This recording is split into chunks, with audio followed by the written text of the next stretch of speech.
Welcome back guys, and today in this video we are going to start working on the basics of setting up ReactJs inside our Laravel application so that we can start working on the comments section inside a story.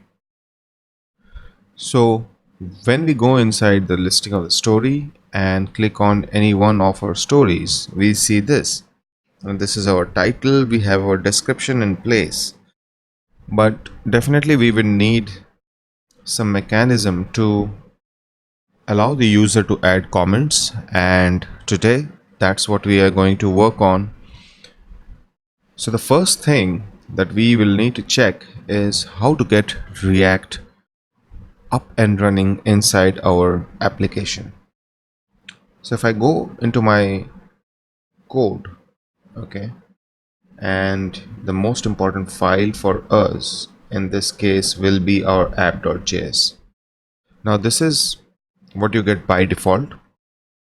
Okay, we have a little bit of code written for our medium editor, and the rest of the things are basically Vue.js code. And in bootstrap.js there's hardly anything which we can say that it is Vue.js based. This is all generic stuff. We are loading Lodash, then we are loading Popper, jQuery. Okay, we are requiring Bootstrap. Then we are adding Axios to the Windows object so that we can use it at any place. And this is our CSRF token addition so that we can make those post calls through our JavaScript APIs whenever required. So these are some of the things which are done in Bootstrap.js, and you will see that this is not changed a bit, and this will remain almost the same when we change our implementation from Vue to React. However, I need to get rid of this from this app.js because I know this is going to change. So what I'm going to do is, first let me cut this part and I'll come over here and add this. So what is going to happen is this file I know is not going to change. However, I am still going to keep this handy. Okay, it's anyways in Git, so I can get that piece no matter what.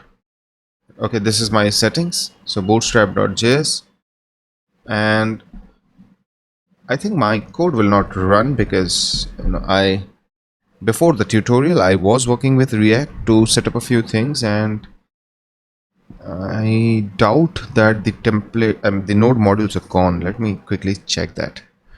Okay, that took a few seconds, but fortunately my node modules still have the Vue packages as well, which means I was able to build it. So let's quickly check whether things are in place or not. So my medium editor should be, no, this is not working, which is strange because, so if I take it out from here and again push it here, so I'm loading these two things and then I'm implementing, which is strange. That should have worked. Now it is going to work, I guess, which means I need to add that at the end of my app.js. That is fine, we can still do that.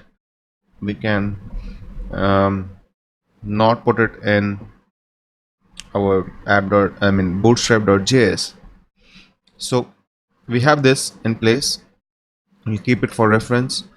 In bootstrap we have no change. App.js is going to change.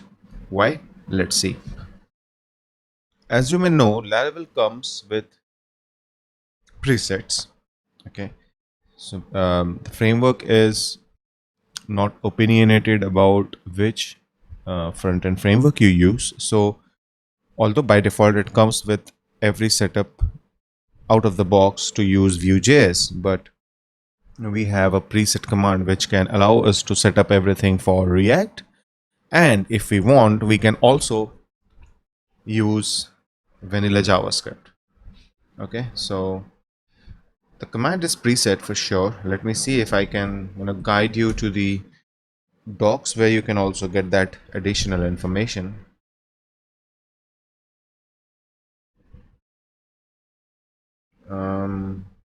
Right, working with JavaScript and React. So this is their preset. No, this is not the one. JavaScript and CSS scaffolding, I think, yes.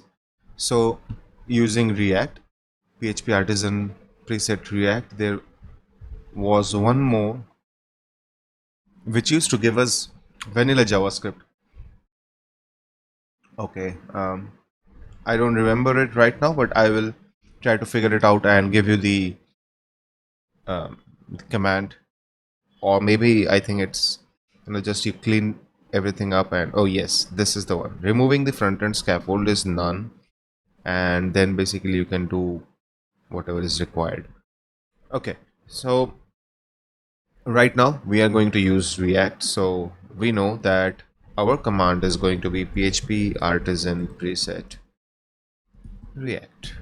Okay, the moment we hit that and go to our code editor, we will find that there are quite a few changes in our files. First of all, a lot of npm modules regarding React. So React, React DOM, Babel preset React. These are basically required by Vue.js, ReactJs, and the Vue part of the npm modules are removed. So we understand this is something we expected. And now, if you see, the app.js is very slim. We have the required bootstrap. Bootstrap, if you see, has no changes and it is not showing up in our git source control as modified file, so, because we don't have anything to stage. However, app.js has significant changes. So let's see. Okay, some documentation change. This is fine. View is removed. Everything is removed from here, and we just require the component slash example.js. And if we open it up, we have our React component. It's a class based component. Okay, in React we get two kinds of components. One is a class based component and one is a functional component. So the default you get is a functional component, sorry, a class based component, and this is how it is added to the DOM using the React DOM dot render function. So if you would have seen, once we hit the preset button, you need to run npm install. However, I think my npm modules are already there, so if I do an nw, okay, this is not working. Package.json exists but no modules are missing, so I'll have to do npm install and then we can get started with it. So I will hit that command, and while we are on it, right, let's look at the code a little bit and understand what is going on. If you have some experience with Vue.js, right, then you will find that React is syntactically a little bit different from Vue.js. Okay, from my experience, what I have seen is React has a very thin layer of API. Okay, it does a very small thing, the React library in itself, but it does it very well. And beyond that, everything you need to handle on your own through JavaScript. So if you compare something like a computed property with React, you may not get something like that out of the box. However, you can use state to achieve something similar. But yes, that's the beauty, that the framework in itself is very slim. The API is small, but it does very well what it is supposed to do. As I told you, there are two kinds of components that we can create. One is a class-based component. The example is here. This is a class-based component. Any React component which is like class example extends component. Component is part of the React, is a model from the React class. So we can also do something like React dot component and get rid of this as well. Okay, both are kind of the same, but yeah, so we'll stick to this right now. But this is the React component. So we are saying that we have an example class which extends component, and then we have a render function. Every React component needs to have the render function. That's how React knows what to spit out as HTML. Okay, now most of it, if you see, is HTML. However, there are certain things which we need to take care of, which is very specific to JSX. Okay, and the first major difference that you will see is this pattern of class name, right? In React, we cannot use the keyword class inside our HTML because that is going to be transpiled using Babel to HTML from JavaScript, and the class keyword doesn't work. So we need to be very careful when we are writing our HTML that we should not be using the keyword class for CSS classes, but rather use class name. Okay, most of the keywords are going to be similar when you're using the JSX template, and you will eventually see that many of those class names are converted into camel cases. So once we get into that, I will show you, I will be able to give you a few examples. Right now I can't recollect. Okay, every class in React which we create needs to have that export default. Okay, if we don't do this, we will not be able to import it into some other application. I mean, sorry, some other component. So it is very important that we have that export default class example extends component. Okay, we can, I mean, my habit of writing it is a little different. So you will see me doing something like this: export default and then example. Okay, both are the same. The result is going to be the same. It's just a different way of writing it. Nothing specifically you can say this is good or this is bad, but it's just how I feel comfortable writing it. Okay, I forgot how to format, so it is shift. All right, yeah, I just wanted the file to be formatted properly. Npm install is not working. I think I have some problem with the npm version. Let me try yarn. I think this will work if I'm not wrong. In the meantime, let's continue. So this is a classic example of a class-based component.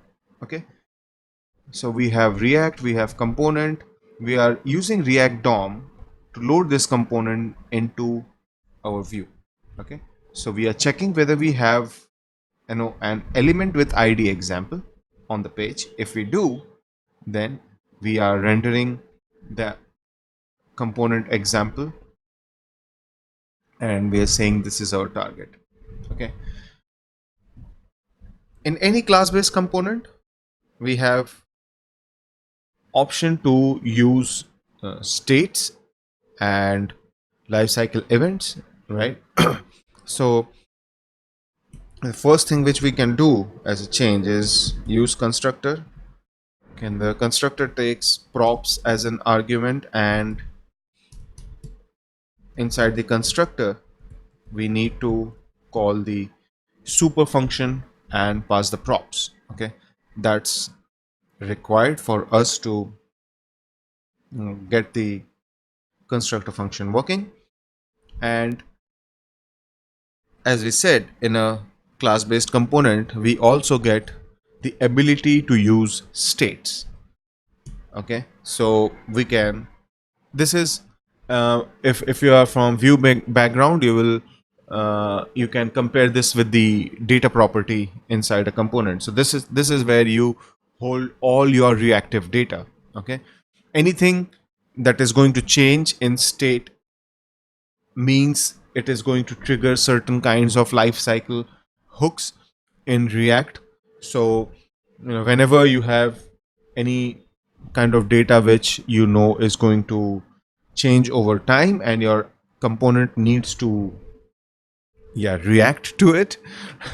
So yeah, that is something which you need to put it in state. So inside your constructor, you can do this dot state equals, and you define that object. This is very similar to how we used to define data inside a view component, if you are familiar, obviously. Okay, and let's say we have something like name, which is by default empty. Let's do it first name and last name. Okay, npm is running. My watch should work now. It does. So now let us look at some place where we can render our component. So why don't we go to the home page? Right, we are on the home page and we save our example.js, and home.blade.php is here. This is our card div with id example. Let's see. Yes, we are loading our example component. So I have a Chrome extension which is called the React Debugger tool, and I highly recommend you install it. It is very similar to the Vue Debugger tool, and it gives you a lot of information about your component. For example, I can see that my example component has no props but two state variables in here, which is the first name, last name.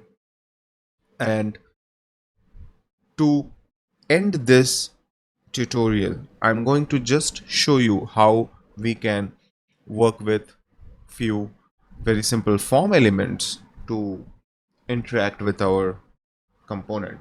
Okay, so I have this. Why don't we add an input field, type text. Okay, value is going to be, let's say, this dot state dot first name. Okay, now we get certain native JavaScript events on every input type. One of them is on, I think it's text change or on change. Now on change, we will get the event, and what we will do is we will console.log event. Okay, now I know it is eventually going to be event.target.value, but let's for now refresh our code, and we are getting something. Let's see what is that. So we have the event object, then we have the target. Okay, right now it says null, but if we do target, hit save, refresh, and do this, we get the event, the object, which is this input field, and now I can do value. So now I will get whatever I am typing, so ASDF and everything. But if you see, first of all, my value is not reflecting here, right? That's because I have said that the value of this text field is the state dot first name, right? Which means that value is still empty, and that's the reason nothing is appearing here. However, in the event, I am getting this, right? So one more thing which we need to do is on change, right, we will do this dot set state. Now I'll tell you what set state is doing for now. First name, sorry, yes, first name is event dot target dot value, and if we are right, we should see the value coming in. So I have Natav, and now if we go to the React toolbar, we will see that our state says my first name is Amitav, and this is reactive. The moment I change anything, the values will change. Okay, so what is happening? We said inside the constructor that this is our state. We have two properties in our state. One is the first name and the second one is last name. So far so good. We introduced an input field, and we said that the value of this input field is this dot state dot first name. So now we have a relation. The input knows that whenever there is a change in the state dot first name, my value is going to change. Then we get into the event of that input field. We have on change event. Okay, the event, if we go inside the event dot target and we pick up the value, we get whatever is typed. Okay, now the requirement is that I need to, on every change, update the state with the new value, or rather append the state with the new value. So what happens is React doesn't allow us to do this dot something like, we can't at any place except for the constructor write something like this dot state dot first name equals, let's say, event dot target dot value. Okay, that is not going to work. Any change that we do inside our state needs to run through the setState function. That is how React will know what is getting changed, and it will be able to properly run those updates in the components, and accordingly all the components will behave how they should based on the change in the data. But yes, so this is the only place where we can do this dot state equals and this. Okay, after you have done this, there is no way we can do this dot state equals. We always have to change the state using the setState function. Okay, this is very important. So we have seen two things. One is we have binded the value of our input field with the state, and on the change event we are updating our state so that the value reflects whatever is there in the text field. So this is a very basic example we have seen in React. This is a class-based component which we extended and added something to check how we can work with it. In the subsequent videos, we are going to create a set of components which will help us not only add comments but also show the listing and help us do other activities with the comments as well. So I hope you are getting the basics of React. I am going a little slow here so that we are able to get the fundamentals in place. I hope you understand these things. If you have any questions, feel free to ask them through the comments, and I will be happy to help you as much as possible. So thanks for watching, guys. If you like the video, do click on the thumbs up icon and don't forget to subscribe to my channel.